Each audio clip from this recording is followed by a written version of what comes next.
अस्सलाम वालेकुम एवरीवन। उम्मीद है कि आप सब खैरियत से होंगे।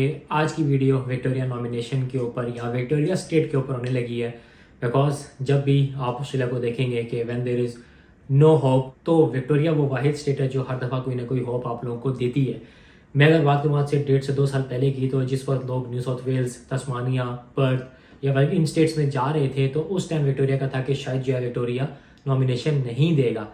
लेकिन अगर मैं बात करूँ स्पेसिफिकली 2022 की, तो विक्टोरिया ने ऑलमोस्ट हर उस बंदे को पीआर दिए जो विक्टोरिया में रह रहा था। लेकिन अगर इससे पहले की बात करूँ 4-5 साल पहले की, तो विक्टोरिया हमेशा जो है अपना कोटा एग्जॉस्ट नहीं करता था। उसमें बहुत सारे ऐसे नॉमिनेशन रहते थे जो विक्टोरिया स्टेट लोगों को नहीं भेजती थी। लेकिन जो चीज़ पिछले 2-3 साल में देखने में आई है वो ये है कि जब हर तरफ से आपको अंधेरा नजर आएगा ना, तो Victoria will be the only state जो आपको किसी तरह की होप देगी और किसी तरह की एक उम्मीद दिलाएगी कि शायद आपको जो वो पीआर मिल जाए। आज की वीडियो में मैं बात करने लगा हूँ उस अपडेट की जो कल लिव इन मेलबर्न के पोर्टल के ऊपर अपडेट हुई है, और जो विक्टोरिया स्टेट ने डेफिनेटली एक एज दी है उन लोगों को जिन्होंने विक्टोरिया से स्टडी कंप्लीट की है। क्या वो अपडेट है, किस तरह लोगों को फायदा होगा, इसमें किन किन लोगों को फायदा होने वाला है, और इसका इन द लॉन्ग और इन द शॉर्ट रन क्या बेनिफिट्स हो सकते हैं, उसके बारे में इस वीडियो में बात कर लूंगा।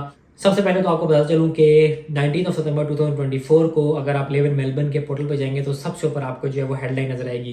ये चीज़ पिछले 4 से 5 साल में मैंने यहाँ पे रहते हुए नहीं देखी थी। ये विक्टोरिया ने इस साल की है, और इसको करने का पर्पस डेफिनेटली वही है जो 11 दिसंबर 2023 को इन्होंने अपनी जो माइग्रेशन पॉलिसी थी वो निकाली थी, और इन्होंने बताया था कि वो लोग जो यहाँ पे आके इन्वेस्ट करते हैं, पढ़ते हैं, एंड देन वो टेम्प्रेरी वीज़ाज के ऊपर चले जाते हैं, तो हमारा इस पॉलिसी का पर्पस ये है कि हम उन सब लोगों को कोई पाथवे प्रोवाइड करें या उन सब लोगों को सपोर्ट करें कि वो ऑस्ट्रेलिया में कंट्रीब्यूट करें, ऑस्ट्रेलिया में रहते हुए अपने आप को अपस्किल करें, प्रोफेशनल जॉब्स को हंट करें, और वो यहाँ की जो परमानेंट माइग्रेशन है उसको इजीली सिक्योर कर सकें। ये जो स्टेप है ये भी उसी माइग्रेशन पॉलिसी का हिस्सा। It says that the Victorian government is expanding pathways for international student graduates to access the skilled worker regional visa sub class 491। मतलब वो सारे इंटरनेशनल स्टूडेंट जो विक्टोरिया में रिसेंटली ग्रेजुएट हुए हैं उनको विक्टोरिया ने एक होप प्रोवाइड किया और एक पाथवे प्रोवाइड किया कि आप लोग as compare to other applicant easily जो है वो 4-in-1 जो है वो सिक्योर कर सकते हैं।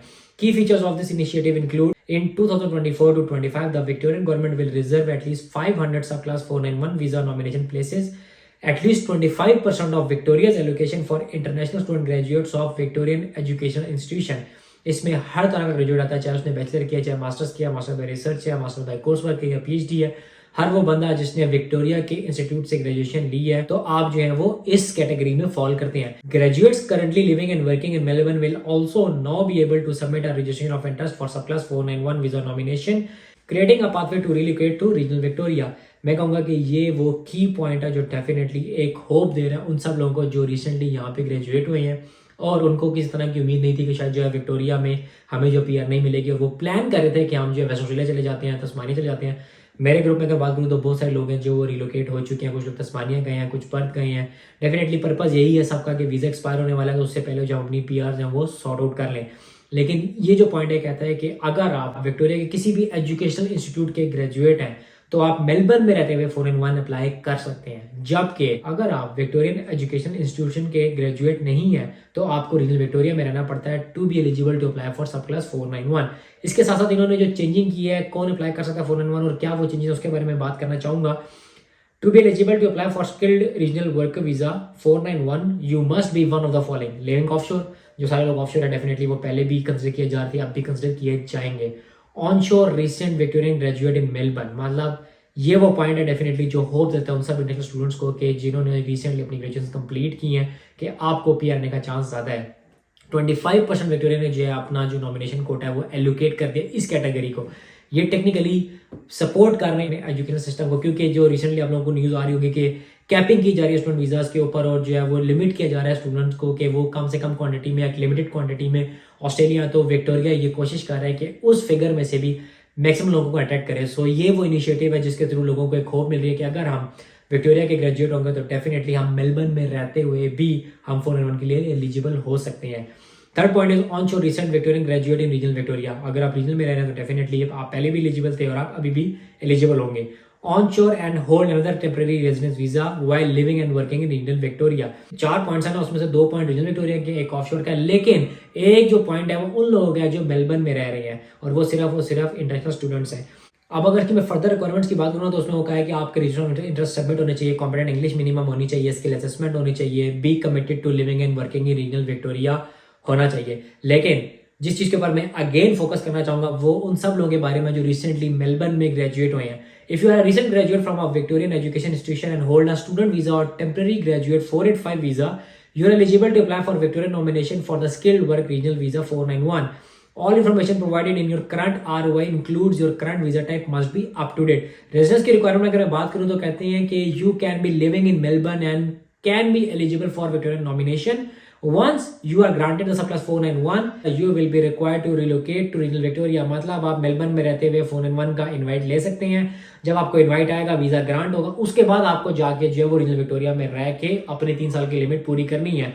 जबकि अगर आप ग्रेजुएट नहीं है तो जो स्टैंडर्ड क्राइटेरिया है वो ये है कि आपको रीजनल विक्टोरिया में रहना है टू बी एलिजिबल फॉर 491।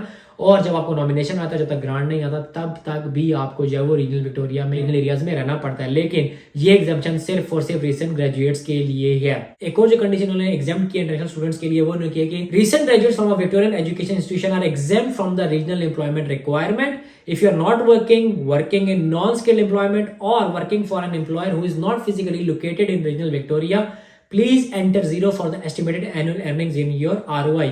मतलब उन्होंने क्लियरली कह दिया कि अगर आप ग्रेजुएट हैं और आप रीजनल विक्टोरिया में नहीं रह रहे, आप मेलबर्न में रह रहे हैं और रिगार्डलेस अगर आप जॉब नहीं भी कर रहे तो you can still be eligible to apply for surplus 491 और लाइकली है कि आपको इनवाइट आ जाएगा। तो आई होप इस वीडियो के बाद उन सब लोगों को किस तरह की होप मिली होगी जो रिसेंट यहाँ के ग्रेजुएट्स हैं। मैं बहुत सारे लोगों से जानता हूँ जो इन चीज़ों को लेकर थोड़े से परेशान थे कि व्हाट्स गोना हैपन कि हमारा वीजा जो अगले 6-8 महीने में एक्सपायर हो रहा है। सो डेफिनेटली इसके बाद बहुत सारे लोग जो रिसेंटली ग्रेजुएट्स हैं और अभी तक वो विक्टोरिया में रह रहे हैं, so there is a likely chance कि जो अगले राउंड्स चलेंगे उसमें आपको इनवाइट आएगा। और विक्टोरिया ने रिसेंटली भी सरप्राइज किया है 1 महीने में 2 राउंड चला के। सो ये थी मेरी आज की वीडियो, मिलते हैं अगली वीडियो में।